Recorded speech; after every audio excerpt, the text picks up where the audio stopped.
KYC मुळे ज्या लाभार्थी आहेत त्यांना अधिकचा फायदा होणार आहे। कारण या 2-3 महिन्याच्या कालावधीमध्ये जे लाभार्थी आहेत त्यांनी केवायसी करून घेणं आहे। तर लाडक्या बहिणींची आता केवायसी सुरू झालेली आहे, पण भरपूर लाडक्या बहिणींना केवायसी करताना बरेच प्रॉब्लेम येत आहेत। तर याच प्रॉब्लेमचे सोल्युशन आज आपण आपल्या व्हिडिओमध्ये बघणार आहोत। जे नॉर्मली 3-4 प्रश्न आपल्या लाडक्या बहिणींना पडलेले आहेत त्यामधील सगळ्यात पहिला प्रश्न म्हणजे error unable to send OTP. तर बघा, जवळपास 2 कोटीपेक्षा जास्त लाभार्थी लाडक्या बहिणी या वेबसाईटवर केवायसी पूर्ण करण्यासाठी प्रयत्न करत आहेत, त्यामुळे हा ओटीपीचा प्रॉब्लेम सर्वांना येणारच आहे। तर याच्यावर सोल्युशन म्हणजे तुम्ही रात्री केवायसी करायला घ्या, म्हणजे 11, 12, 1 नंतर तुम्ही केवायसी करायला घ्या, म्हणजे त्यावेळी केवायसी करणाऱ्यांची संख्या कमी असते आणि त्यामुळे रात्री तुमची केवायसी नक्कीच पूर्ण होईल।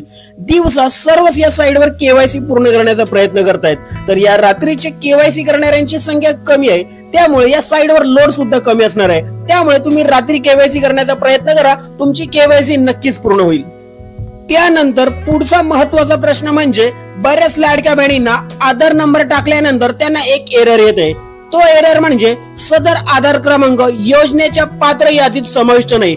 म्हणजेच याचा स्पष्ट अर्थ असा होतो की तुमचे नाव हे लाडक्या बहीण योजनेमधून वगळण्यात आलेले आहे।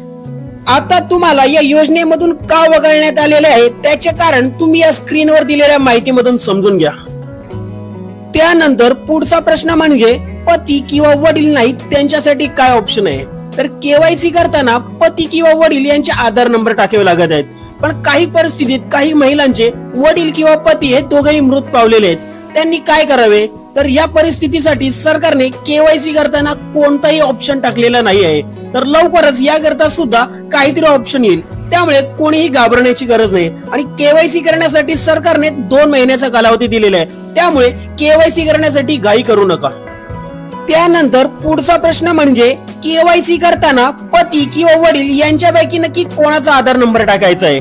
तर लक्षात घ्या की तुमच्या स्वतःच्या आधार कार्डवर जर तुमच्या वडिलांचे नाव असेल तर तुम्ही वडिलांचा आधार नंबर टाकायचा आहे, आणि जर तुमच्या आधार कार्डवर तुमच्या पतीचे नाव असेल तर तुम्ही पतीचा आधार नंबर टाकायचा आहे। यानंतर पुढचा प्रश्न म्हणजे बऱ्याच लाभार्थ्यांना जून, जुलै, ऑगस्टचे पैसे आलेले नाहीत, तर आता त्या सर्वांना या 3 महिन्यांचे पैसे मिळणार आहेत का, किंवा हे पैसे मिळण्यासाठी काय करावे लागेल। तर लक्षात घ्या की सरकारने यासाठी केवायसी करायला सांगितले, आणि ही केवायसी केल्यामुळे जर तुम्ही पात्र असाल तर नक्कीच तुम्हाला या 3 महिन्यांचे पैसे मिळतील।